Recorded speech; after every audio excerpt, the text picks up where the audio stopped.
Hello everyone! Magandang araw sa inyong lahat. Welcome back dito sa ating channel and yes, it's me again, Mama Mia.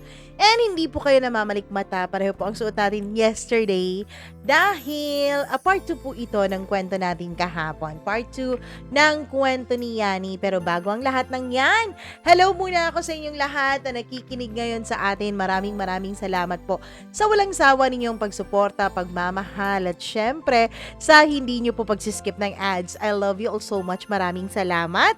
And hello muna ako sa ating mga subscribers na mga walang sawa talagang laging nandito, sa mga nagkiklik na ng notification bell. And syempre, alam nyo ba upon checking my insights ba tawag doon? Basta yun na yun. Upon checking the analytics pala, almost 80% ng nakikinig sa atin ay hindi pa po natin subscribers. So please do subscribe to our channel and click the notification bell para lagi po kayong na-update sa tuwing meron po tayong bagong upload na inilalabas. And syempre kapag may comment kayo, babasahin natin yan. Hindi man lahat, pero may mababasa tayo araw-araw. Hi ako kay Daguplo Evelyn, kay Lina Ladeza, Desiree Reyes, Virgie Lopez, Melly Flores, maraming salamat. Crystalline Bacornay, thank you very much sa pakikinig. Grace Sarmiento, hello rin kay Daniel Felipe, kay Des Limbo, maraming salamat. Julita Tuya, shout out from Bulacan, hello sa inyo dyan. Hello rin kay Jade Sakurin, maraming salamat. Brylene, kay Jaya Diagan, thank you very much sa pakikinig. Adek Sister, hi din kay Mary Jane Keruga, maraming salamat po. Kay Divina de la Peña, hello sa'yo. Christina Season, maraming thank you. Kay Arzuna Arnoza, maraming salamat. Donna Frias, hi, long time no hear. Hi din kay Abigail Baruzo, kay Jamie Cuazo, maraming salamat. Hello rin kay Bonsi Mangot Channel, kay Marvy Montesilio, kay Alcura Ukit. Hello rin kay Shikaling. Emily, maraming salamat. I love you too. Hi din kay Annalyn Morales, kay Mylene Torres, kay Athleen Lukban, maraming salamat. Jennifer Ann Lulu, Mercy Colyado, maraming salamat sa iyo. Hello rin kay Ilocano Love Story. Hi din kay sino ba? Neriza Cuezo, maraming salamat. Maria Fejon Colada, thank you very much sa pakikinig mo. Hello rin kay Teresa Rhodes or Teresa Rodes, maraming salamat sa inyong lahat. Sa lahat po ng nagmamahal sa atin, nakikinig at syempre walang sawa pong sumusuporta.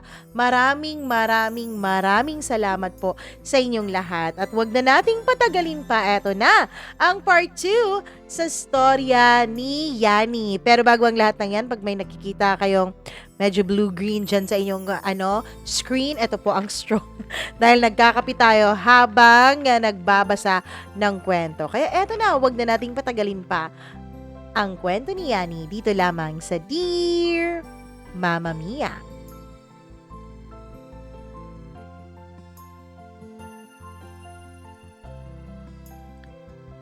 Nagtrabaho po ako sa Saudi bilang nurse, Mama Mia.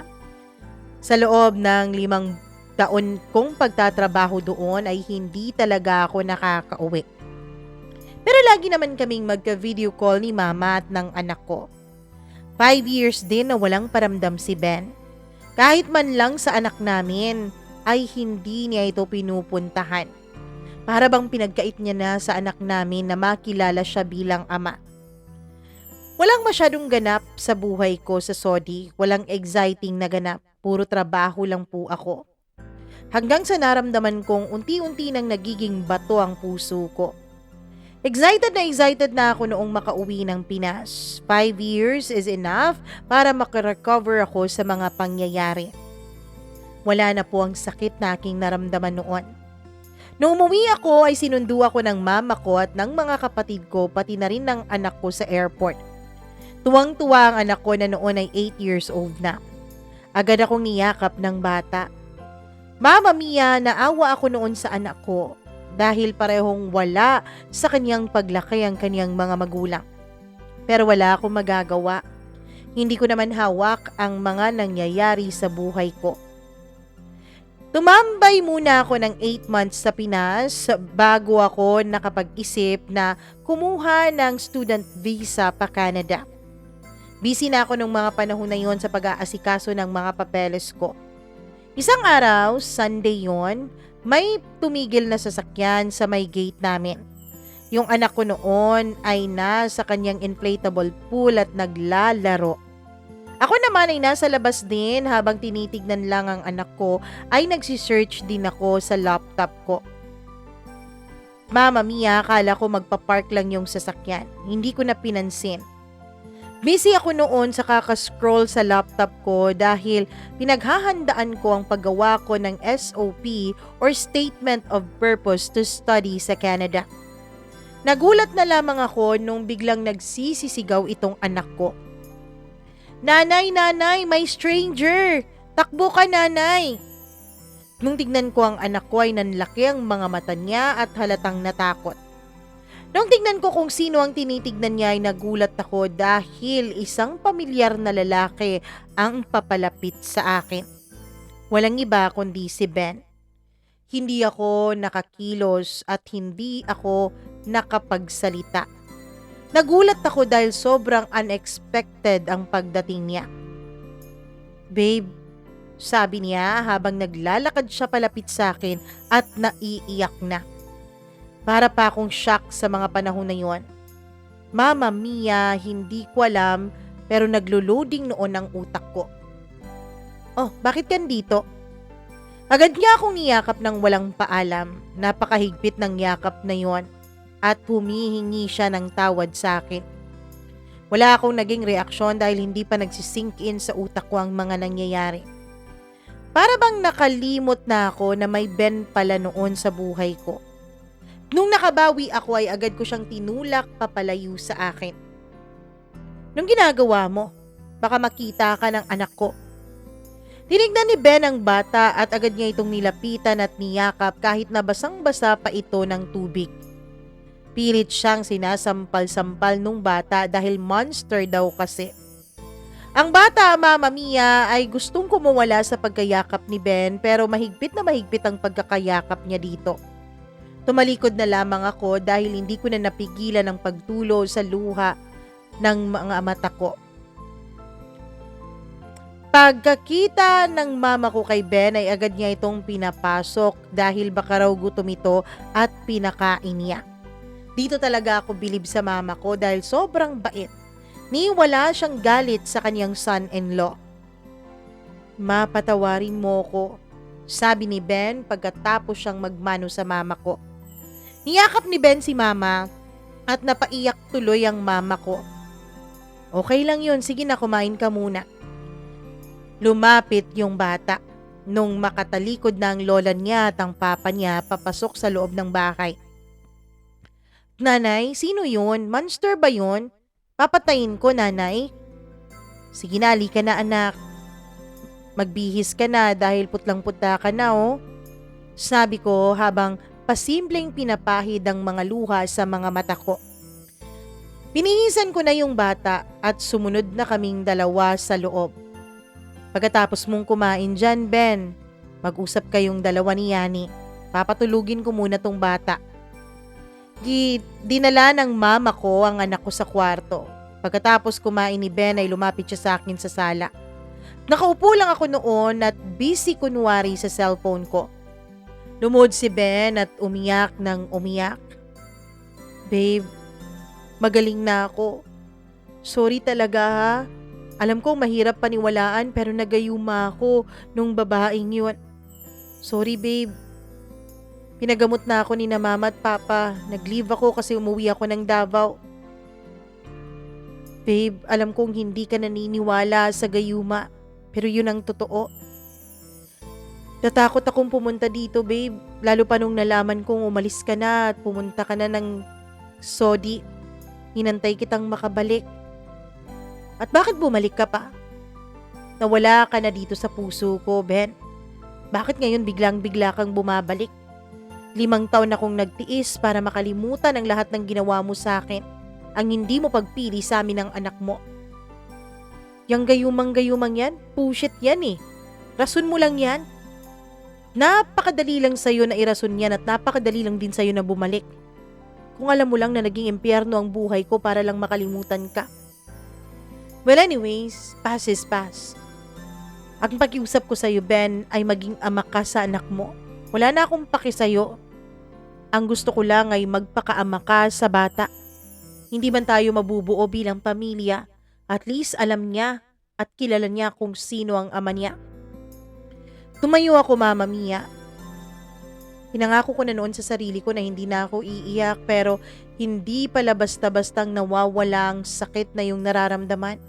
Lalo na kung bigla na lang nagpakita ang taong may dahilan nun. Akala ko kasi noon, Mama Mia, ay tuluyan ko na talagang nakalimutan ang sakit. Binigyan ko ng 1 week si Ben na magstay sa bahay para makasama niya ang anak namin. Every morning ay umaalis ako sa bahay para magkaroon sila ng pagkakataong mag-bonding. Para akong baliw noon, whole day akong nasa city at kung saan-saan nakakarating. Gabi na ako kung umuwi. Hanggang sa 3 araw na lang ay babalik na ulit si Ben sa Zamboanga. Nag-decide ako noon na magstay muna sa bahay at wag nang umalis pa dahil nauubos lang ang pera ko sa kakagala na hindi ko man lang gusto at hindi naman ako nag-e-enjoy. Nakita ko rin na nagkapalagayan na ng loob ang mag-ama ko. Hinahanap-hanap na ng anak ko ang kanyang ama. Si Ben naman ang tagaluto ng pagkain sa amin.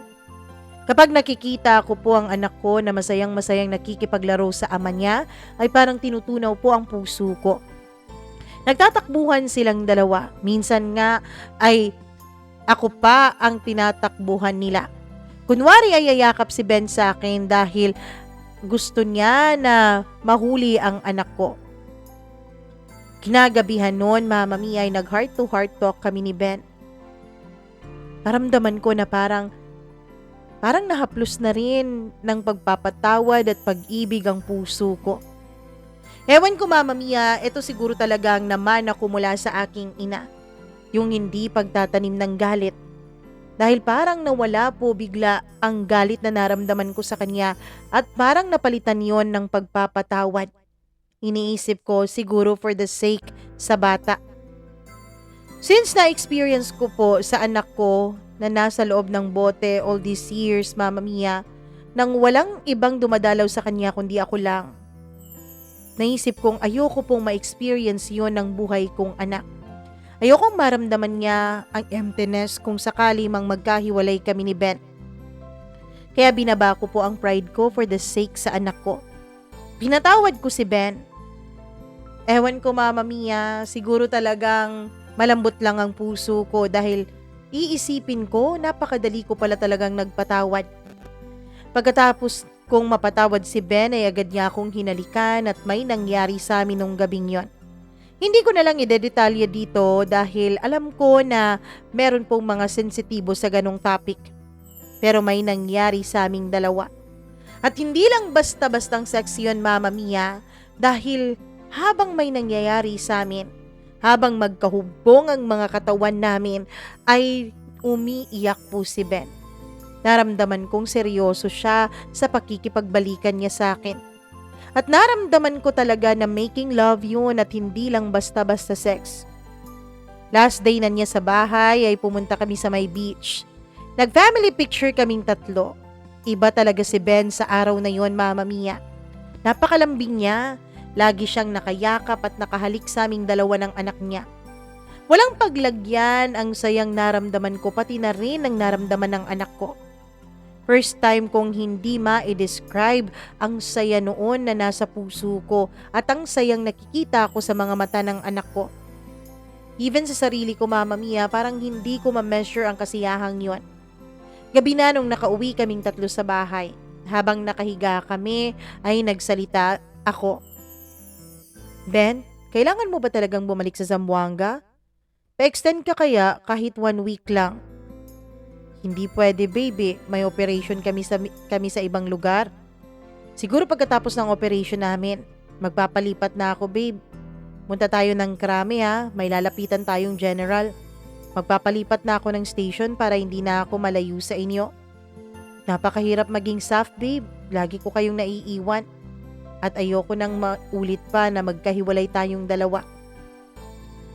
Hindi ba pwedeng mag-extend ka ng leave, babe, kahit ngayon lang? Hindi talaga pwede, babe. 1 year mahigit kasi naming pinaplano tong operation na to. Magdadala ako ng mga tao. Pagdasal mo na lang na magiging successful ang operation, babe, para makalipat na agad ako ng station. Ayoko nang mag-SAF. Kinabukasan, Mama Mia, ay parang ayaw niyang umalis. Mahinang-mahina siya habang nag-e-empake. Lagi niya akong niyayakap at hinahalikan. Babe, baka malate ka, malayo pa yung biyahe mo. Sabi ko sa kanya. Gustong-gusto ko kayong isama pero delikado yung operation namin, babe. Swertihan na lang kung makakabalik kami. Babe naman, huwag kang ganyan. Kung ganyan ka, huwag ka na lang umalis, sabi ko. Mahal kita, babe. Patawarin mo ko sa mga nagawa ko, ha. Sabi naman ni Ben. Hindi naman ako nagtatanom ng galit, baby. Binigay ko sa kanya yung picture naming 3 at isa pong Santo Niño na maliit. Pagkatapos ay niyakap niya ng matagal yung bata. Tatay, balik ka ulit, ha. Oo, pagbalik ko tuturuan kitang mag-firing para wala nang makakapanakit sa nainay mo. Sige po, sabi niya at tumakbo para kunin yung kanyang laruan na baril. Niyakap at hinalikan ako ni Ben. Matagal ang naging halikan naming dalawa na para bang wala nang bukas. Kinarga din ni Ben ang bata at 2 kami ng anak niya na hinalikan niya. Feeling ko nung pakiramdam na yun, Mama Mia, ay parang huling araw na magkasama kaming 2 ni Ben. Pero syempre dinismiss ko ulit yung naramdaman ko na yun. Umalis na si Ben with a heavy heart. Kung pwede pa lang, Mama Mia, hindi ko na siya pabalikin dun sa kaniyang trabaho, ay ginawa ko na. Kaso mas nauna niyang pinakasalan yung trabaho niya kaysa sa amin na pamilya niya. Pero habang nasa biyahe siya, ay naka-video call pa rin kami habang nagda-drive siya. Ang dami niyang sinishare ng mga funny stories at tawang-tawa naman kami ng anak niya. Hanggang sa nakarating na nga siya ng kampo. Hindi agad siya nakatawag ng 3 days mula sa pagbalik niya sa kampo. Dahil busy sila nung mga panahon na yon. Hindi ako makakalimot, January 24 of 2015. Since hindi ako makatulog, Mama Mia, ay bigla akong nakatanggap ng text sa kanya. Magto-12 midnight na noon. As in, magto-25 na. Sabi niya on the way na raw sila ng troop niya sa location. Tumawag pa siya sa akin. Babe, I love you. I miss you. Miss ko na kayo. Pagkatapos ng operation na to, magli-leave ako at punta tayo ng Maynila, ha? Punta tayo sa Krame, sabi niya. Gusto ko kasi, babe, kapag mabuntis ka ulit, nandyan na ako sa tabi mo. Oo nga, baby. San nga pala ang operation ninyo ngayon? 12 midnight yung biyahe ninyo.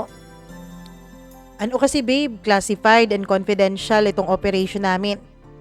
Sige lang, pagkatapos ng operation na to, sasabihin ko sa'yo kaagad. Sa ngayon, wag na muna, ha? Sana maintindihan mo. Hindi ba yan delikado, babe? Hindi naman, babe. May kukunin lang kaming most wanted person.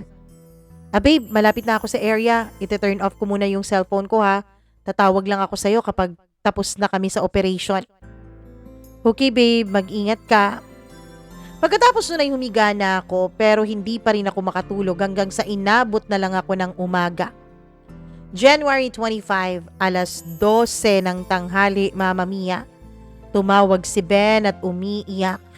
Ako noon ay sobrang kaba na ang naramdaman ko dahil naririnig ko po ang putukan sa kabilang linya. Sabi niya hawak-hawak niya raw yung picture naming 3 ng anak namin.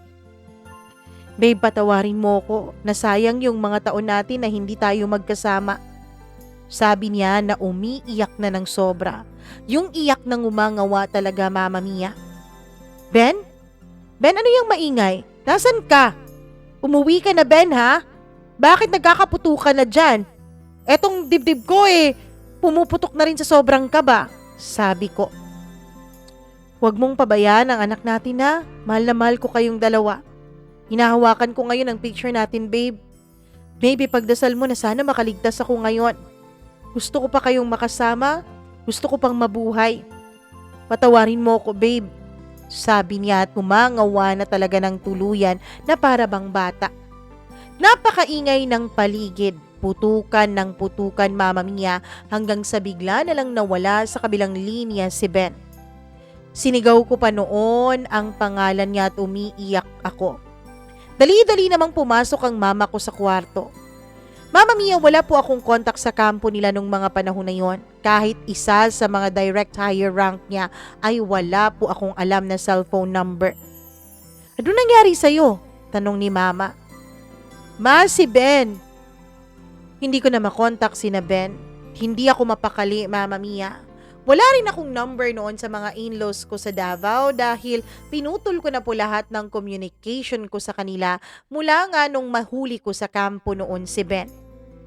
Kinabukasan ay tinawagan ako ng sister-in-law ko at ng akin pong biyanan. Sabi niya, sasama daw ako sa kanila dahil pupunta daw kami ng Maguindanao. Nagulat ako kung bakit sa Maguindanao kami pupunta yung asawa ko ay nasa Zamboanga naman. Ate, wala sina Ben sa Maguindanao. Nandun sila sa Zamboanga. Mali kayo ate. Sabi niya doon ang operation nila eh. Iba naman yung sinasabi mong Maguindanao, sabi ko. Mama Mia, pinapakalma ako noon ng sister-in-law ko. At nung nakausap na nila ako ng maayos, ay agad akong tumungo papuntang Davao kasama ang anak ko. Pagdating namin sa Davao ay agad na niyakap ng mga in-laws ko ang kanilang apo. Sabi pa nila, Xerox copy raw talaga kay Ben. First time kasi nilang makita ang bata matapos naming maghiwalay noon ni Ben. In denial pa ako nung mga panahon na yon, Mama Mia, kahit na nakikita ko na sa news at nakikita ko na sa Facebook ko ang mga nangyayari. Pinanindigan ko pa rin noon na hindi kasali si Ben dun sa Maguindanao dahil nasa Zamboanga ang operation nila. Yun kasi ang binigay na info sa akin ng asawa ko bago pa siya bumalik ng kampo. Pero pagdating namin sa punerarya dun sa Maguindanao, Mama Mia, umiiyak na ako at nagsisisigaw. Ma, hindi si Ben yan, sabi ko sa biyanan kong babae. Pero hindi nila ako pinapansin dahil kanya-kanya na nang iyak ang mga taong nandun. Ang dami pong patay na katawan na nandun, Mama Mia. Pati atin niya ay pinagalitan ko na at sinabi kong umalis kami doon dahil hindi naman yun si Ben. Sumisigaw na ako noon, Mama Mia. Nasabi ko talaga na hindi siya yon dahil hindi naman maitsura ang pagmumukha nun dahil brutal na brutal po itong pinatay. Matagal po bago nag-process ang utak ko sa mga pangyayari. Hanggang sa binigay ng isang official sa akin ang isang papeles na nagkukumpirma na si Ben talaga yon. Doon ay hindi na ako makahinga hanggang sa nag-collapse na ako, Mama Mia. Sobrang sakit pa rin para sa akin ang mga pangyayaring yon kaya hindi ko na lang po ededetalye masyado dahil baka hindi ko matapos itong sulat ko, Mama Mia. So magmo-move forward tayo sa next chapter ng buhay ko. Hindi ko makaya noon ang sobrang sakit. Siguro naman lahat tayo ay may access sa internet kaya i-search na lang natin ang mga pangyayari 10 years ago. Mama Mia, sobrang sakit ng naramdaman ko nung mga panahon na yon. Ang mga in-laws ko ay pinipilit nila ako na tulungan para matanggap ang mga pangyayari. Pero isa lang ang naramdaman ko nung mga panahon na yon. Ang galit at tampo ko sa Diyos. Mula ng mga pangyayari sa aming dalawa ni Jed at sa anak ko na nasa bote na naiwan sa Cebu, and now between me and Ben, kung kailan nakala ko happy ending na dahil nagkapatawaran na, hindi pa pala. Hindi na ako nagdasal magmula noon. Napakalaki ng tampo ko sa may kapal. Pakiramdam ko noon ay sinumpa niya ako. Parang gusto ata ng Diyos, Mama Mia, na lagi na lang akong nahihirapan. During sa kasagsagan ng issue ng SAF 44, I remained silent. Unknown ako sa mga tao. Kasi nahihirapan po ako mag-process noon ng healing lalo na sa kamatayan ng asawa ko. Even sa mga perang binigay ng gobyerno, Mama Mia, lahat yon ay binigay ko po sa mga in-laws ko. Hindi ako tumatanggap ng pera mula sa gobyerno dahil pakiramdam ko wala pong perang katumbas ng halaga ng pagkawala ng asawa ko. Bakit? Kung tatanggapin ko ba ang mga pera at mga donation na yon, maibabalik ba nila ang buhay ng asawa ko? Maibabalik ba nila ang buhay ng ama ng anak ko? Nakakakilala pa lang niya. Mama Mia, ang sobrang masakit sa akin noon ay ang brutal na pagpatay nila sa asawa ko. Halos hindi na makilala ang mukha niya. Mama Mia, nung mga panahon na yon, during the Duterte administration, ay may binigay si Senator Bato, yet ako, Mama Mia, ang akin pong mga in-laws at ang anak ko ang pinapunta ko doon. Hindi ako nakisali. Although ini-insist ng mga in-laws ko na dapat ay tanggapin ko yung pera dahil para naman daw yun sa anak ko. Mas gusto raw nila, Mama Mia, na kami ang makatanggap ng pera para sa anak ko. Pero ayoko. Gusto ko silang tumanggap ng pera, Mama Mia. Sabi pa nila sa akin na wala na rin naman daw kaming magagawa dahil patay na ang asawa ko. Tanggapin ko na lang daw yun para sa future ng anak ko. Pero Mama Mia, hindi talaga matanggap ng puso ko nung mga panahon na yon. Bakit kailangan may mga taong magbuwis ng buhay? Kung kailan nagkaayos na kaming dalawa tsaka pa mangyayari yun. Kawawa talaga ang ating mga men in uniform, lalo na ang SAF at ang mga militar. Iniiwanan nila ang pamilya nila para makapagserbisyo sa ating bansa, to serve and to protect. Pero actually, nung mga panahon na yon, hindi ko talaga maintindihan, Mama Mia. Bakit kailangang mangyari yon?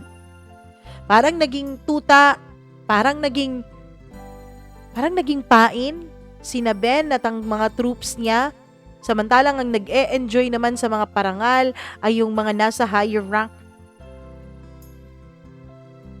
Sila ang tumatanggap ng mga parangal, samantalang hindi naman sila ang nakikipaglaban dun sa field. Kahit 10 years na ang mga pangyayari, para sa akin ay fresh na fresh pa rin to, Mama Mia. Napakasakit pa rin talaga para sa akin ang lahat. Sobra-sobra po. During sa funeral service, ay nilapitan ako ng mga kasamahan at mga classmates noon ni Ben sa PNPA. Yung iba kasama niya sa SAF pero hindi kasama sa operation na yon. Mama Mia, hindi ko pinatagal ang pagburol kay Ben dun sa bahay ng mama niya. Dahil napakasakit every time na titignan ko yung mukha niya na brutal ang ginawang pagpatay sa kanya during sa enkwentro nila dun sa Mama sa Pano Massacre. Mama Mia, para pong sinasaksak pa ulit-ulit ang puso ko. Hindi ko kinakaya na tumingin sa kanyang kabaong. One night, takbo ng takbo noon ang anak ko. Kaya pinagsabihan ko siya dahil napakaraming tao. Tumigil ka, baka magalit si tatay sa'yo. Sabi ko at tinuro ko yung kabaong ng ama niya. Lumapit yung anak ko sa akin at may binulong. Nanay, pinuntahan ko si tatay kasi lagi na lang siyang nakahiga lagi siyang natutulog. Nay, sabi niya maglalaro raw kami dahil miss na raw niya ako. Nanay, andyan si tatay oh. Sabi niya na itinuro ang isang pader na wala namang tao. Nanay, nagbababay si tatay sa atin, tignan mo. Turo pa rin niya sa akin sa pader na yon. Niyakap ko na lang ang anak ko at umiiyak ako at hindi ko na napigilang mapasigaw, Mama Mia. Habang paulit-ulit na sinasambit ang pangalan ni Ben. Parang hindi po ako makahinga ng maayos. After noon ay nag-collapse agad ako at dinala nila ako sa ospital. Doon I found out, Mama Mia, na buntis pala ako. And very sensitive kasi anytime ay pwede akong magkaroon ng miscarriage. Pwedeng mawala sa akin ang anak ko. Ayoko nang mangyari ang nangyari sa akin dun sa first baby ko, so I decided na sa ospital ako magbe-bed rest, Mama Mia. Yung mama ko ang nag-aasikaso sa akin at thankful na rin ako sa best friend kong si Faith dahil lagi siyang nandyan at sinasamahan ako during my lowest times. Burial ni Ben, Mama Mia. Nakiusap ako sa doktor ko na kung pwede bang pumunta ako kahit one last time. Kasi yun lang, huling pagkakataon na makikita ko siya. Kampante din ako noon dahil sinamahan ako ni Faith in case of my emergency ay may nurse agad na tutulong sa akin. Ayaw sanang pumayag ng OB-GYN ko, pero nagmakaawa ako sa kanya. Pinayagan niya ako but on one condition, dapat daw mag-wheelchair ako. Dumiretso kami sa church, kanya-kanya ng salita during eulogy, Mama Mia, at tribute para sa asawa ko. Actually, sa original na program sa funeral ay hindi po ako sumama. Kasi ayaw nila na ma-stress ako and to avoid na magka-miscarriage ako. But nag-insist yung pare, which is best friend din ng asawa ko. Kasi for the last time daw, Mama Mia, pwede ko pa raw makausap si Ben. Sinabihan ko si Faith, Mama Mia, na sana may tutugtog ng organ or piano dahil kakanta na lang ako. Through songs ko na lang sasabihin kay Ben ang nararamdaman ko dahil hindi ko kayang magsalita. Wala akong maisip noon na sasabihin. Blanko ang utak ko at walang words to express kung ano ang nararamdaman ko sa sarili ko at sa asawa ko. Ang sakit sa part na yun, Mama Mia. Lalo na nung maalala ko ang panahon na nagkahiwalay kami, nung panahon na mas pinili ng asawa ko yung kabit niya kaysa sa akin, at yung panahon kung kailan nagkabalikan kami tapos bigla naman siyang nawala. Very painful, weeping, down and depressed talaga ako noon. Hindi ko alam kung paano yun i-express by words. I know na kaya ko yung i-express through songs, Mama Mia. Napakasakit. Kasi akala ko kasi start na yun ang panibagong buhay namin with reconciliation and forgiveness. Magsa-start na kami na mabuo bilang pamilya pero mawawasak din pala ulit. Alam ng Diyos kung gaano ko kamahal si Ben dahil napakadali lang para sa akin na patawarin siya. Kumanta ako nung mga panahon na yun, Mama Mia. Kanta ni Chris Walker na How Do You Heal a Broken Heart. Napakasakit. Habang kumakanta ako ay hindi ko na napigilang tumulo ang mga luha sa mga mata ko. Yung mga tao ay umiiyak na rin sa loob ng simbahan and two of his best friends, Mama Mia. Yung isa ay si kumpare, kung naalala nyo dun sa Zamboanga na naghatid sa akin sa hotel. Lumabas siya, Mama Mia. Kasama ang isa pa niyang best friend at nagpaputok sila ng baril. At sumisigaw sila dahil sobrang galit nila sa nangyari sa kanilang kaibigan. After naming hinatid si Ben sa sementeryo ay may misa pang konti. Pagkatapos ay nag-24 gun salute sila. Supposed to be, Mama Mia, ilang shots lang naman dapat yun pero inubos nila ang bala nila. Kasama na ang kanilang personal service firearms. Ako naman sa sarili ko ay medyo nawala ako sandali. Biglang nag-flashback sa akin nung narinig ko, Mama Mia, ang mga barilan at putok ng baril habang tumatawag sa akin noon si Ben. Biglang bumilis ang tibok ng puso ko at bigla akong hindi makahinga nung mga panahon na yon. Inisip ko noon na kung hindi ako sisigaw ay baka mag-collapse na naman ulit ako kaya sumigaw ako. Sinigaw ko ng sinigaw ang pangalan ni Ben. Sobra akong nag-breakdown nun, Mama Mia. Yun ang klase ng paglibing na talagang alam mong hindi tanggap ng mga tao ang nangyari dun sa namatay. Mama Mia, pinalayo ako ni Faith sa maraming tao at sinabi niyang uuwi na kami dahil parang hindi ko na kaya. Natatakot si Faith na baka tuluyan akong lamunin ng stress ko at baka hindi ko kayanin at mahina pa ang kapit ng bata sa tiyan ko dahil masyado pa itong maliit.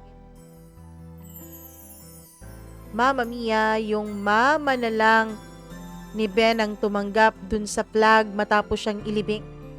After ng libing ay 1 month kaming nagstay sa bahay ng akin pong mga in-laws. Gusto nilang makasama ako at ang anak ko to remind them of Ben. Mama Mia, iniiwasan ko noong tumingin sa wedding photo album namin ni Ben dahil parang hindi ko kaya. Kahit pinipigilan ko ang naramdaman ko ay parang hindi ko kayang hindi maiyak.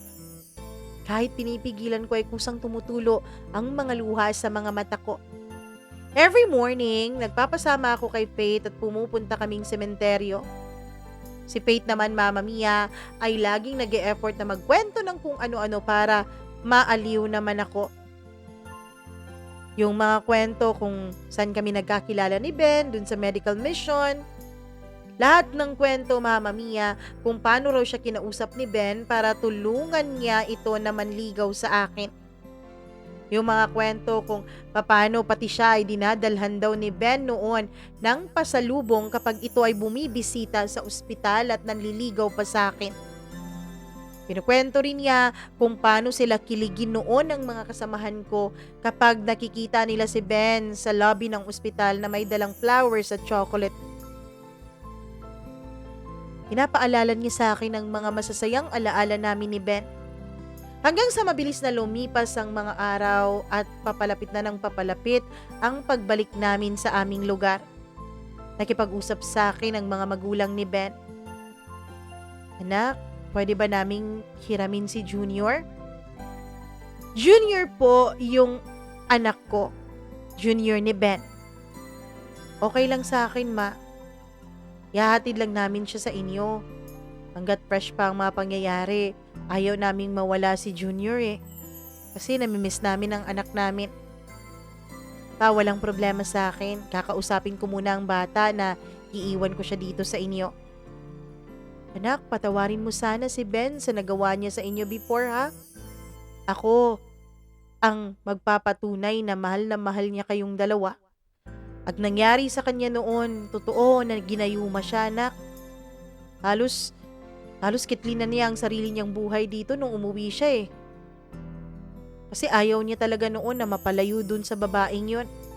Pero nung nalaman niya, nung ginamot siya, dun naman ay halos kitlin niya ang buhay niya dahil naghiwalay raw kayo. Hindi raw niya kayang mawala ka. Pero hindi niya makayang hindi makita yung babae. Alam mo bang nahuli pa siya ng kapatid niya na sinusubukang kitlin ang sarili niyang buhay? Magpapaputok sana siya noon sa sarili niyang ulo sa kanyang armas eh. Buti na lang at nahuli ka mo. Kaya yun, pinagamot namin. Kung saan-saan kami nagpagamot para lang mawala ang epekto ng gayuma. Alam mo, pinuntahan ni Ben ang bahay ninyo.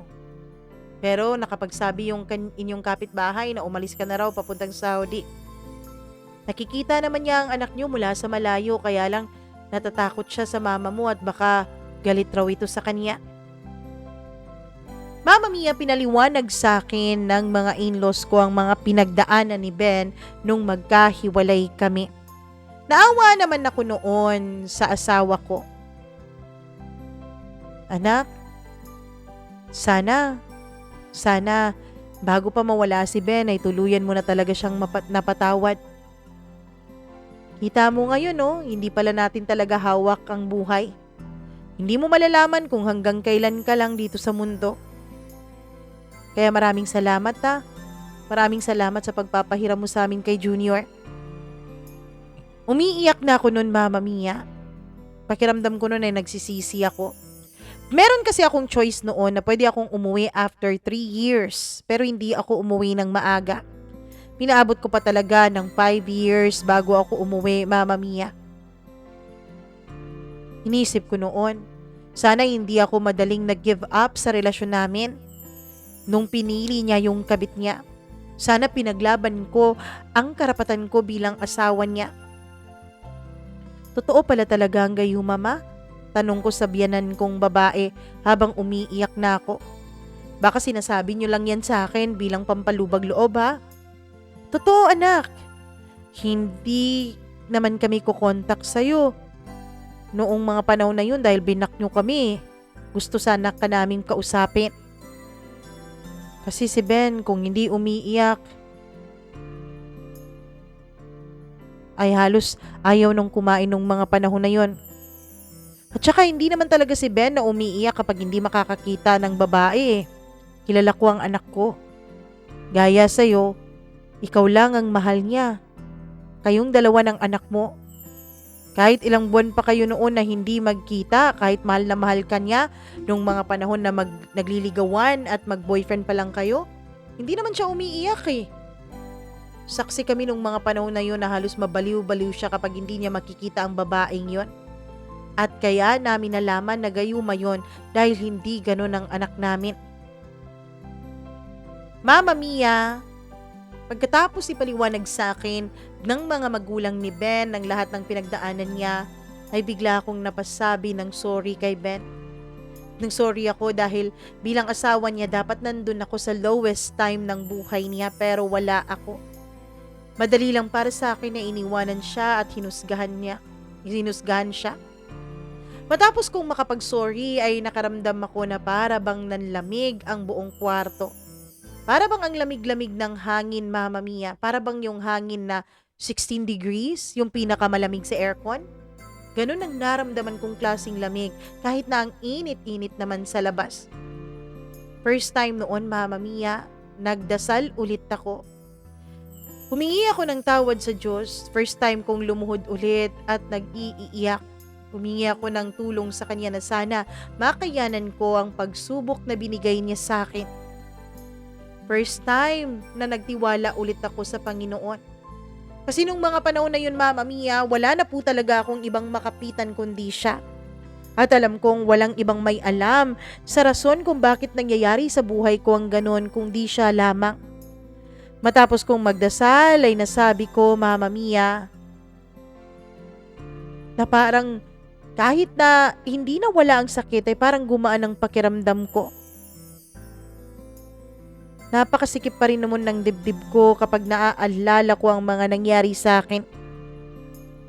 Hanggang sa naramdaman ko na para bang may taong gustong yumakap sa akin at pinikit ko na lang ang mga mata ko. Naramdaman ko na parang si Ben ang yumayakap sa akin ng mga panahon na yun, Mama Mia. Kasi ganun na ganun ang pakiramdam kapag niyayakap niya ako. Hindi ko alam kung maniniwala kayo kung imagination ko lang ang lahat ng yun. Pero pakiramdam ko ay nandun si Ben. Niyayakap niya ako at parang pinapahid niya ang mga luha sa mga mata ko. Ben, sige na, umalis ka na.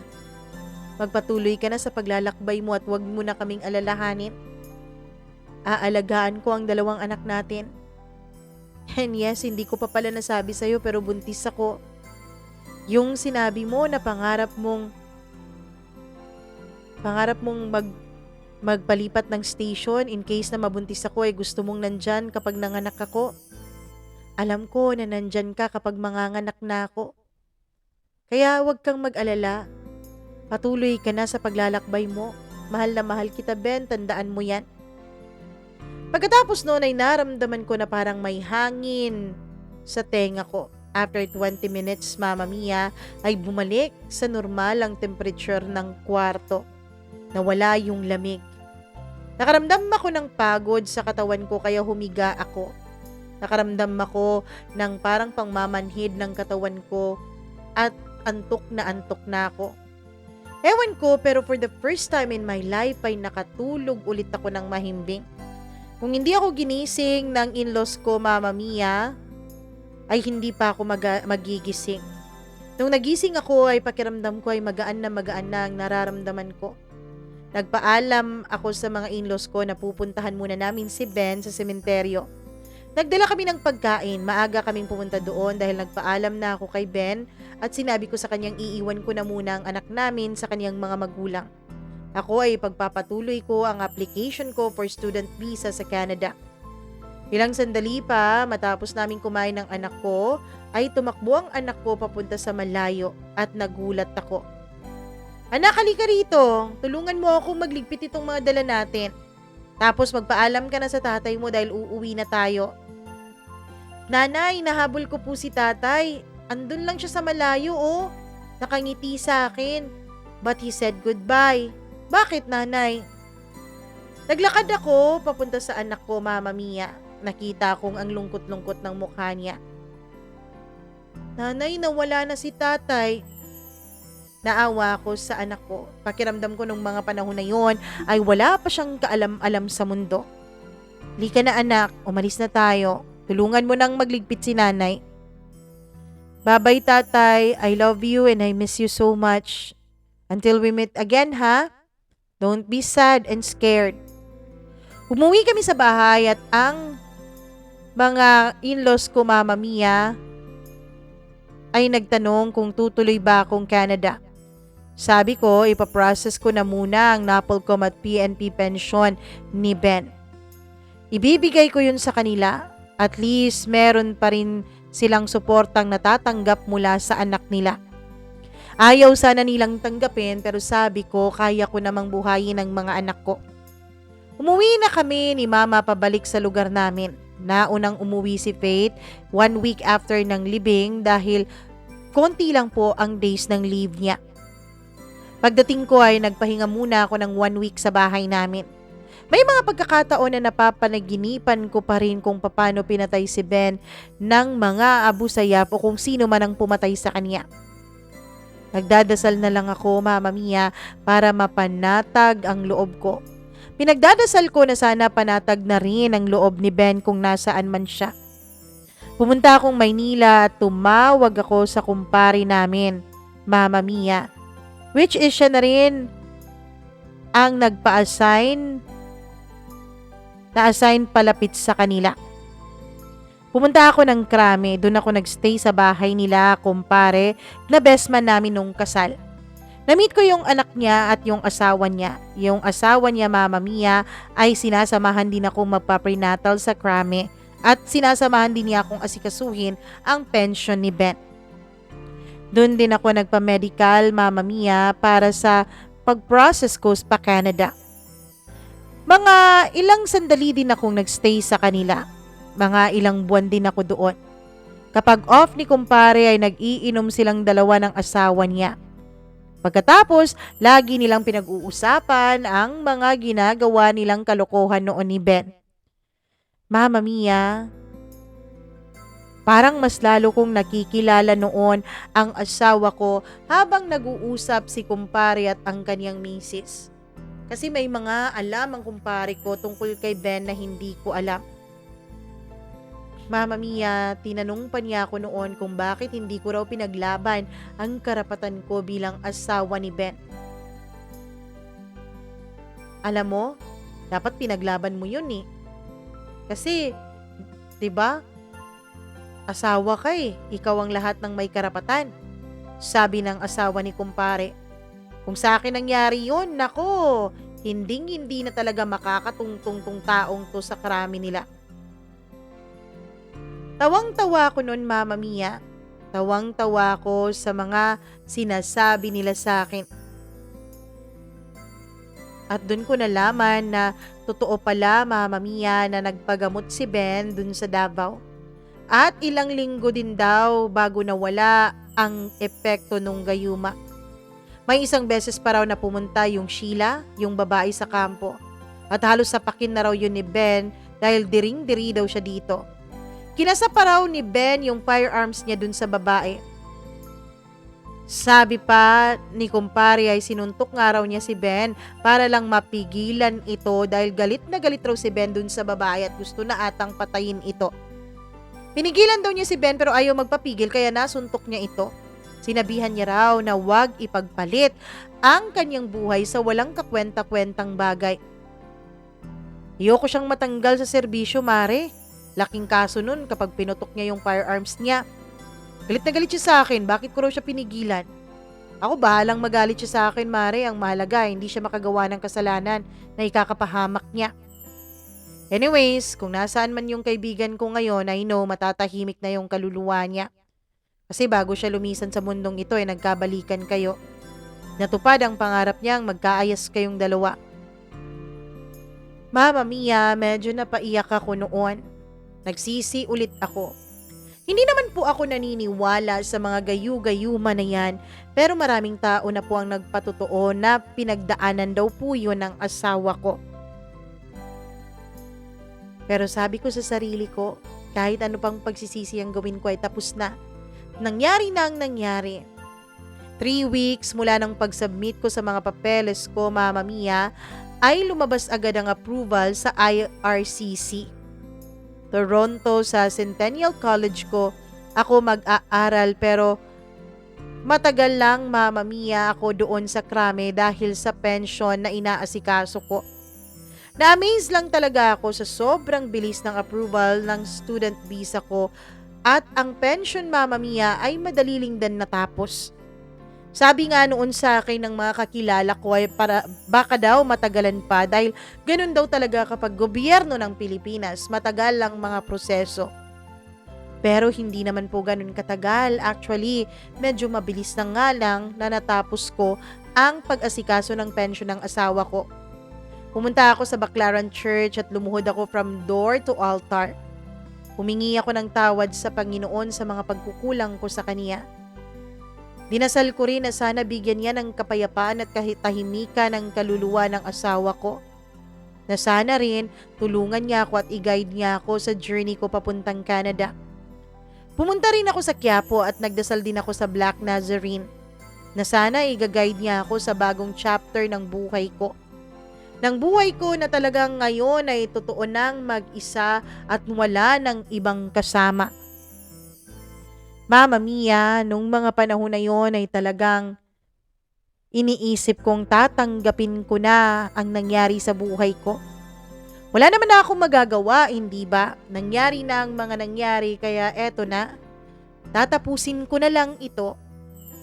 Pagpapatuloy ko na lang ang buhay ko kahit na masakit sa loob ko. After 1 month of preparation, Mama Mia, para pumunta ang buntis sa Canada, ay pumunta ako sa aking mga in-laws. Iniwanan ko sa kanila ang ATM ng pension ng asawa ko. Anak, sure ka ba dito? Sa amin mo ibibigay ang pension? Sabi ng biyanan kong babae habang pinapahid ang mga luha sa kanyang mga mata. Ma, para sa inyo talaga yan. Hindi yan magagawa ni Ben kung hindi dahil sa inyo, Ma. Malaki rin ang sakripisyo ninyo para makapasok sa akademya si Ben. Isa pa, iiwan ko sa inyo si Junior, Ma, habang ako ay nasa Canada. Tsaka ko na lang kukunin kapag medyo malaki na siya at naiintindihan na niya ang mga pangyayari. Anak, baka kailangan mo ng pera, sabihan mo lang kami ha, magpapadala kami sa'yo. Lalo na't manganganak ka na rin. Okay lang ako, Ma, huwag kayong mag-alala. Ang importante, good health kayo. Dadalhin ko pala si Junior bukas pauwi at ihahatid daw nila ako papuntang Cebu ni Mama. Pagkatapos nun, si Mama na lang ang maghatid sa inyo kay Junior. At pagkatapos nun, Ma, pwede ba kung hihiramin ng mama ko ang anak ko ay pahiram nyo rin? Oo naman, pwede yun, walang problema. Pagtutulungan namin ang pag-aalaga kay Junior. Pagkatapos kong makausap ang mga in-laws ko, Mama Mia, ay pumunta kami ng anak ko sa sementeryo.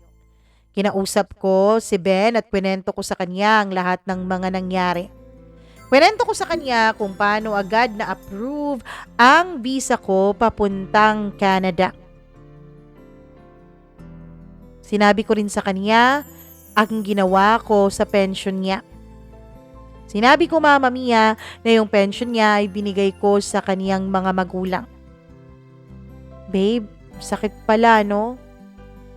Masakit pala habang inaasikaso ko ang pension mo ay bumabalik sa alaala ko ang mga nangyari. Naisip ko nun, babe, yung huling araw mo pala na sobrang clingy mo sa amin ng anak mo, yun na pala talaga ang huli. Sign mo na pala yun na mawawala ka na sa mundo. Babe, ayaw sana kitang papuntahin sa trabaho nung araw na yun eh. Kaya lang naisip ko yung sinumpaan mong serbisyo. Kaya kita pinayagan. Kung alam ko lang, sana hindi na kita pinayagan eh. Tumutulo na ang mga luha ko sa mga mata ko habang kinakausap ko siya. Sorry babe ah. Sorry kung na-judge kita. Sorry kung iniwanan kita sa mga panahong supposed to be ako ang tutulong sa'yo. Pero ako pa yung unang nang iwan sa'yo. Ako pala dapat ang humingi ng sorry sa'yo. Sinabi na sa akin ng mga tao ang mga pinagdaanan mo. At mga pinagdaanan mo babe, hindi lamang dun sa gayumang yun, kundi ang sakit na pinagdaanan mo nung nagkahiwalay tayo. Sorry din kung hindi ako umuwi ka agad. Napakasakit ng mga nangyari sa atin, babe. Kung pwede ko lang ibalik ang panahon. Nung panahon na nahuli kita sa Zamboanga, sana hindi na lang kita iniwanan, babe. Sana dapat nung mga panahon na yun pinaglaban kita. Mahirap mag-move on, babe. Ikaw ang buhay ko, but thank you pa rin. Kasi iniwanan mo ako ng souvenir. May kapatid na si Junior. Tulungan mo ako sa mga pagsusumikap ko sa Canada, babe ha? Samahan mo ako sa panganganak ko.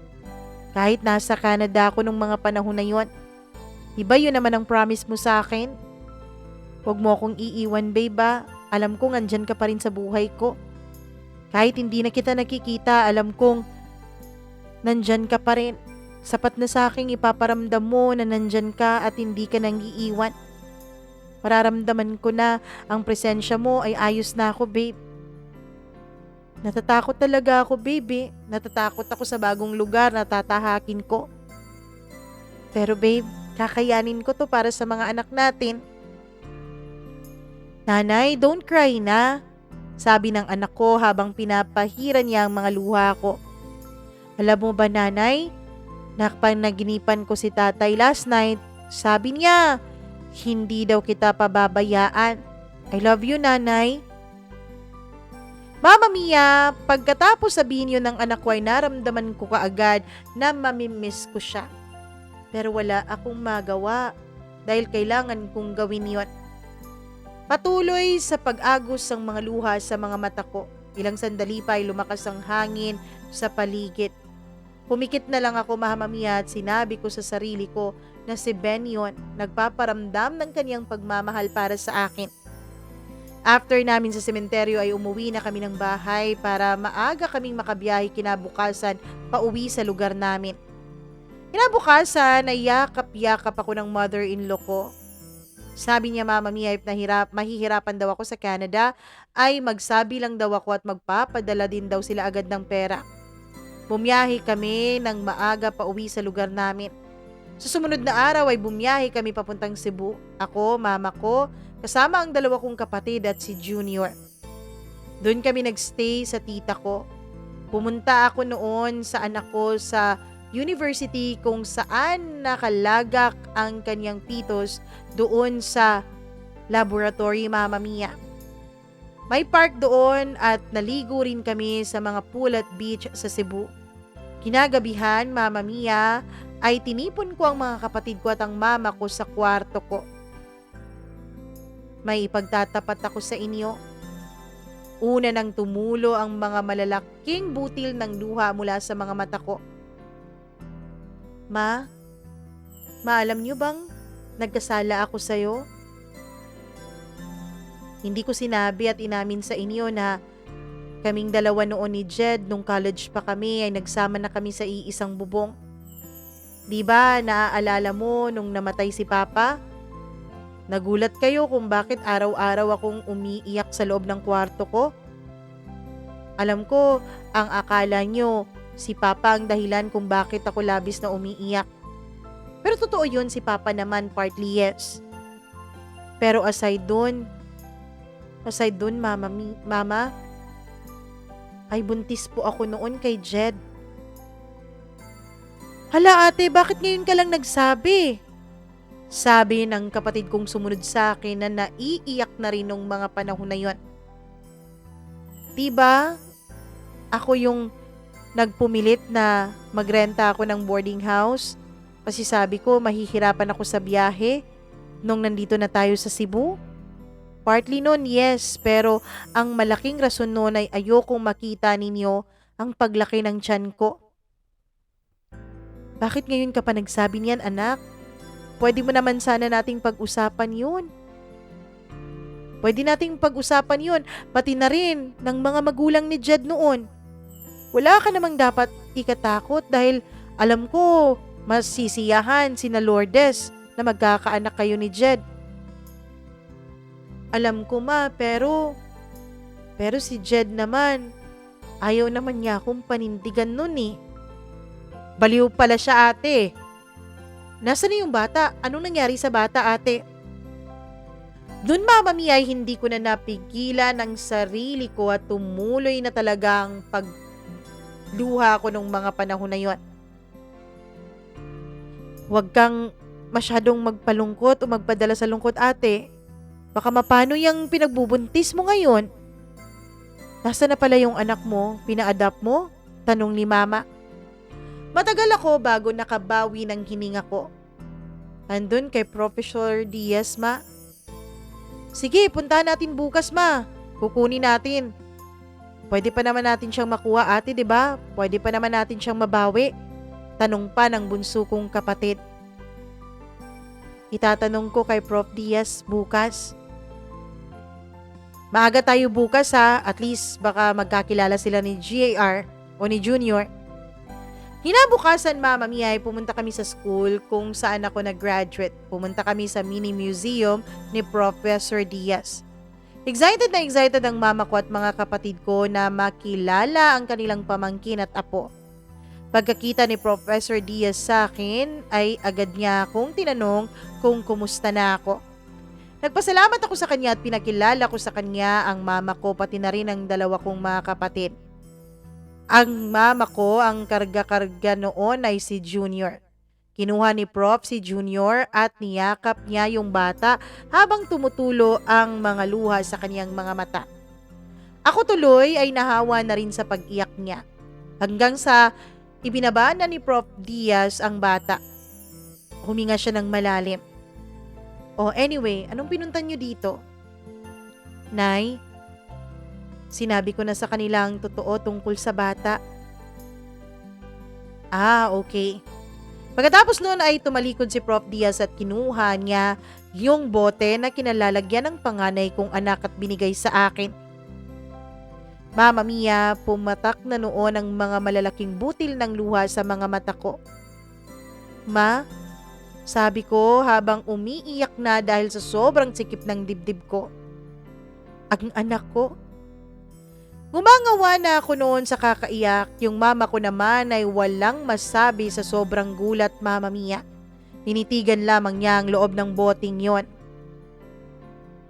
Mama Mia, sumasabay din noon sa paggalaw ang bata sa tubig na may formalin sa loob ng bote. Kinuha ni Mama yung bote at tinitignan niya ang bata na nagtatamsak pa. Nilagay ni Mama yung bote sa lamesa at niyakap ako. Ate, bakit hindi ka nagsabi sa amin? Nagtiis ka nang ikaw lang mag-isa. Sabi ng mama ko nang umangawa na rin sa pag-iyak. Niyakap na lang ako ni Mama, yung mga kapatid ko naman ay nag-iiyakan na sa may gilid. After ng pangyayaring yon ay medyo gumaan ang pakiramdam ko Mama Mia. Mahirap pala talaga na may inililihim ka at pilit na tinatago. Mabigat pala yun sa dibdib at mabigat pala yun sa buhay. Mama Mia, maybe siguro kaya hindi talaga naging maayos ang takbo ng buhay ko even before my marriage life ay dahil may malaking sikreto akong tinago na ako lang ang nakakaalam at si Prof Diaz. Siguro Mama Mia, kung alam kaya ni Ben ang nangyari sa past ko, magiging kami kaya? Tatanggapin pa rin kaya niya ako? O kung tatanggapin man niya ako, sasaktan pa rin kaya niya ako kapag nalaman niya ang mga pinagdaanan kong hirap? Mama Mia, sa isip ko noon ay talagang nagsusorry ako kay Ben dahil alam kong malaki ang pagkukulang ko. Malaki ang kasalanan ko at kulang na kulang talaga dahil wala kaming masyadong maayos na communication. Hindi rin open ang communication namin dahil meron akong inililihim sa kanya. Alam ko Mama Mia, Na sa una pa lang, hindi naman talaga si Ben ang nagkasala sa relasyon namin, kundi ako.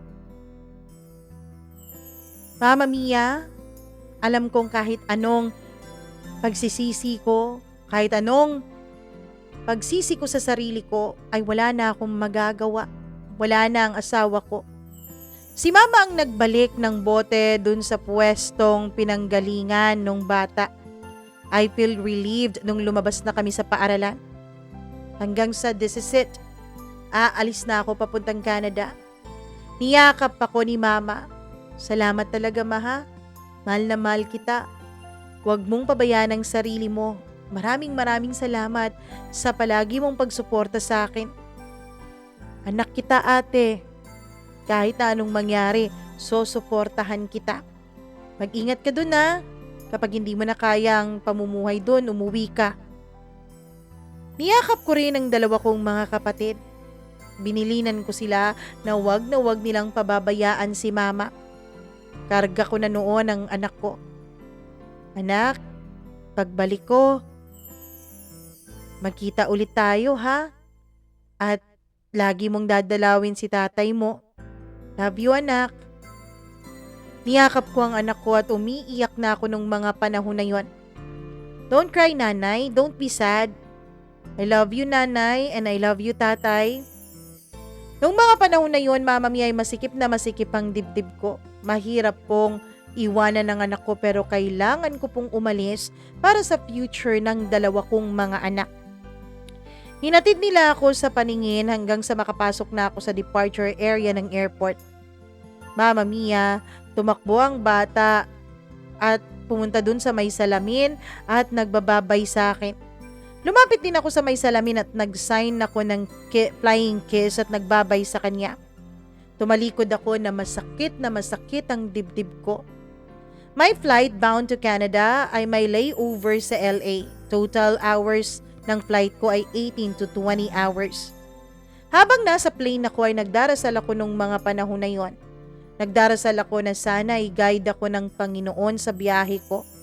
And si Ben, kung nasaan man siya ay sana samahan niya ako at ang baby namin sa pagbabiyahe para mag-land kami ng safe until makarating kami sa Toronto.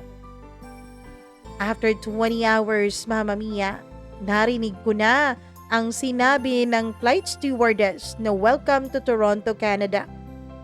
Napaka-smooth lang na naging interview ko sa immigration.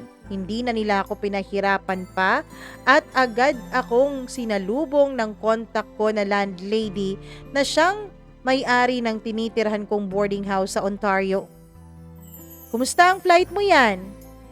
Ate, salamat sa pag-volunteer na sunduin ako, ah. Okay lang yun, taga Cebu din naman ako. Pagdating sa bahay, magpahinga ka na, ha? I know, may jet lag ka pa. Oo nga, ate, dahil bukas na bukas, pupunta ako ng agency. Mama Mia, medyo mahaba talaga ang biyahe namin. Dahil itinur pa ako ng landlady ko sa mga beautiful spots doon sa Canada na aming madadaanan. Nakaabot kami sa bahay at nakapagpahinga na ako sa kwarto. Natulog lang ako buong araw, Mama Mia. Mabuti na lang talaga at sinali ako ng landlady namin sa pagluluto niya ng pagkain. Pagkaing Pinoy. Gulay na may sabaw. Gutom na rin ang baby ko sa tummy ko dahil naglililikot na ito. Kinabukasan ay agad na akong umalis at nilakad ko na ang mga kailangan kong lakarin sa agency. Pinaprocess ko na ang temporary permit ko. Tinuruan ako step by step sa kung anong gagawin ko para maka-avail ako ng 20 hours na makapagtrabaho ako sa mga part-time bilang benefits din as a student visa. Since September intake pa ako, Mama Mia, ay maaga lang akong pumunta doon dahil plano kong magtrabaho muna ako para may panggastos ako sa pagpapanganak ko pagdating ng panahon. Though libre naman po ang medical, Mama Mia, pero iba pa rin talaga kapag may savings ka in case of emergency. Kumuha na rin ako noon ng SIM card. Yun kasi ang source ko sa internet, Mama Mia. Excited na akong nakipag-video call sa mama ko at sa mga kapatid ko. Pinaalam ko na sa kanilang nakarating na ako sa Canada. Mama Mia, sabi nila kakarating pa rin daw nila mula Cebu papunta sa amin sa Mindanao. Pagkatapos nun ay kinausap ko ang anak ko. Nag-usap kami, Mama Mia, at natuwa naman ako dahil kahit na hindi pa noon masyadong nakakaintindi ang anak ko, ay pilit niyang iniintindi ang sitwasyon na meron kami. Hanggang sa nag-start na ako maging familiar sa lugar. Sinurvey ko yung school na Centennial College kung saan ako mag-aaral. Kumuha ako ng psychology. Naglakad-lakad lang ako, Mama Mia, doon bilang exercise ko na rin. Hanggang sa naging 6 months na rin ang tiyan ko at halatang halata na ang umbok nito. Walang discrimination sa Canada, Mama Mia. Okay lang na pumunta ka dito kahit buntis ka basta legal yung mga papeles mo.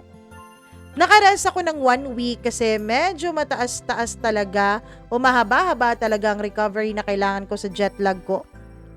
Na-meet ko kung sino ang nagre-rent ng bahay ni ate. 4 na rooms yung pinaparentahan niya. 3 rooms ay occupy ng mga mag-asawa. Paminsan-minsan ko lang din silang nakikita dahil pare-pareho silang may mga trabaho. Kaya wala kaming oras para magtsikahan dahil kayod kalabaw talaga dahil napakataas ng cost of living. Legit na ang bills ay tagalieg mo. After kong makakuha ng enough rest ay nag-apply agad ako ng trabaho. But cash ako noon, Mama Mia, kasi bawal kong mag-enjoy noon dahil 20 hours lang talaga ang trabaho ko. Yun lang ang naa-avail ko sa student visa ko.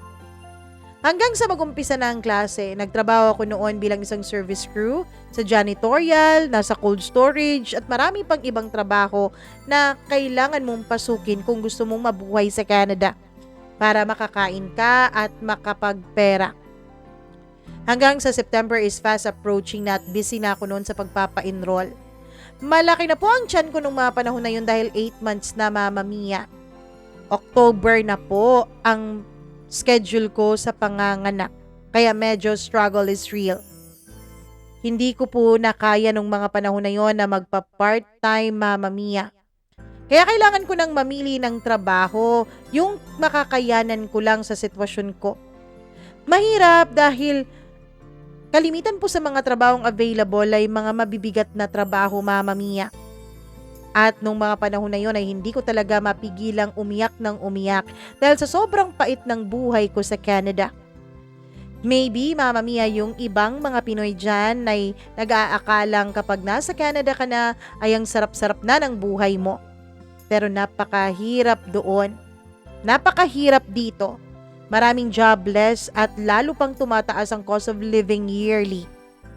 Habang nasa trabaho ako noon, Mama Mia, o habang nasa kwarto ako noon, Mama Mia, ay kinakausap ko si Ben. Babe, parang surrender na ako.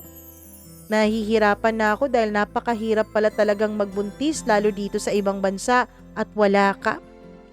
1 month na lang ang pagtitiis ko at lalabas na si baby. Baka paglabas niya, magiging okay na ako. Miss na kita, babe. Pwede bang magpakita ka sa akin kahit sa panaginip ko lang? Pero Mama Mia, totoo pala talaga ang kaluluwa ano. Kasi sa pagkatulog ko noon ay napanaginipan ko siya. Sa panaginip ko, iyon ay ang last naming pagsasama sa beach. Naglakad-lakad raw kami sa puting buhangin at nag-uusap. Tapos naka-white polo siya, Mama Mia, at masayang-masaya raw kaming dalawa. May binulong daw siya sa akin at tawang-tawa ako pero hindi ko naman maalala kung anong binulong niya sa panaginip ko. Umupo kami noon at nag-bonfire, Mama Mia. Napanaginipan ko rin ang mga ala-ala namin noon doon sa kung saan kami nagkakilala sa isang medical mission. Nung nagising ako, Mama Mia, ay umiiyak ako. Naglakad ako pumuntang kusina at kumuha ako ng tubig dahil nauuhaw ako. Ano kayang meaning ng mga panaginip ko? Nakaramdam ako ng gutom kaya lumabas ako para magluto. Nakilala ko ang isang nagrenta sa isang kwarto na isa pong tomboy na may ka-live-in din. Student visa din yung ka-live-in niya at siya naman ay open permit. Hello po, bati ko sa kanya. Hi ate, buntis ka? Ay opo, excuse po magluluto po sana ako. Nako ate, wag na, dami kong dalang food sa restaurant, initin mo na lang yun sa microwave at kainin mo, pili ka na lang dun sa ref. Seryoso po ba? Ngumiti ako sa kanya. Oo, ano ka ba? After you heat it up, chika-chika tayo mamaya. Kasi mamaya pa rin naman ang pasok ko eh. Nakakamiss ding makipagmaritesan sa mga kababayan. Nakakasawa yung puro English. After kong ininit yun, Mama Mia, umupo ako sa may mesa opposite sa kinauupuan niya. Ba't hindi mo kasama family mo? Namatay na kasi ang asawa ko sa kasagsagan ng operation nila. Army ba asawa mo? Hindi po, police po siya at napabilang sa SAF 44. Nabalitaan niyo po ba? Kasama kasi asawa ko dun eh. Ay talaga, totoo? Kasama kaya kapatid ko dun. Kaya napauwi kami last February. Taga Cordillera kasi kami. Sinabi ko sa kanya, Mama Mia, kung sino ang asawa ko. Kinumusta niya ako. Sabi ko okay lang ako kahit na hirap-hirap ako sa paghahanap ng trabaho dahil sa ganitong kalagayan ko. Ba't ka pa sumugo dito na buntis ka? Sana inintay mo na lang na makaanak ka na at saka ka pumunta dito. Ayokong magtagal sa Pinas, nababaliw ako sa pakiramdam na parang ang sikip-sikip doon at laging bumabalik sa akin ang nangyari sa asawa ko eh. Oo nga naman. Kahit kami, it takes time to accept that eh. Anyway, sabihin mo lang sa akin ate kung anong mga pangangailangan mo baka makatulong kami sa inyo. Huwag kang mahihiya ha. Siya nga pala, if mahilig ka sa musika, may mga instruments ako dyan. May gitara at organ ako. Yung gitara ko, connect mo na lang sa speaker. O talaga? Pwede po bang mahiram? Oo naman, halika, mamili ka. Ang dami-dami niyang gitar, may organ din siya. Nagigig po ba kayo? Oo, may grupo kami mga Ilocano, nagigig kami dito tuwing weekend. Sama kita doon. Pwede bang maka-extra sa inyo after ng panganganak ko? Oo ba, sabay kayo ng asawa ko, vocalist din namin yan eh. O ito, kunin mo. Kinuha niya ako ng kanyang gitara. Mama Mia, plano ko kasi noon na mamalimos dun sa Canada gamit-gamit ang gitara. Meron din siyang speaker. Desperado na ako noon sa kalagayan ko.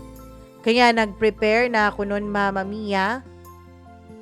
At sinusurvey ko na ang labas ng apartment na tinitirhan namin kung saan magandang pumwesto na may maraming tao. May 3 area akong na-survey na malapit sa school, Scarborough, and yung street sa Sox Drive, Mama Mia. Nakita akong napaka-busy ng street doon at maraming dumadaan na mga tao. Bumili ako ng board na nilagyan ko ng Sense for my studies and pregnancy. Kinabukasan, Mama Mia, ay nagdasal na lang ako na sana i-guide ako ng Diyos sa mga diskarteng gagawin ko.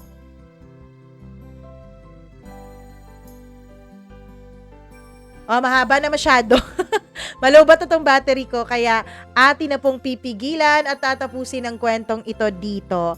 Maraming salamat sa inyong pakikinig. Ako hanggang bukas, part 3 and last and final part na po ng storya ng buhay ni Yani. Kaya abangan nyo bukas. Please share and like this video and mag-comment na rin kayo. Syempre mag-subscribe, mag-click ng notification bell para sa inyong mga komentaryo. Maraming salamat sa inyong pakikinig at panonood. Hanggang bukas po, ako si Mama Mia. Magandang araw sa inyong lahat. Bye-bye! Mwah!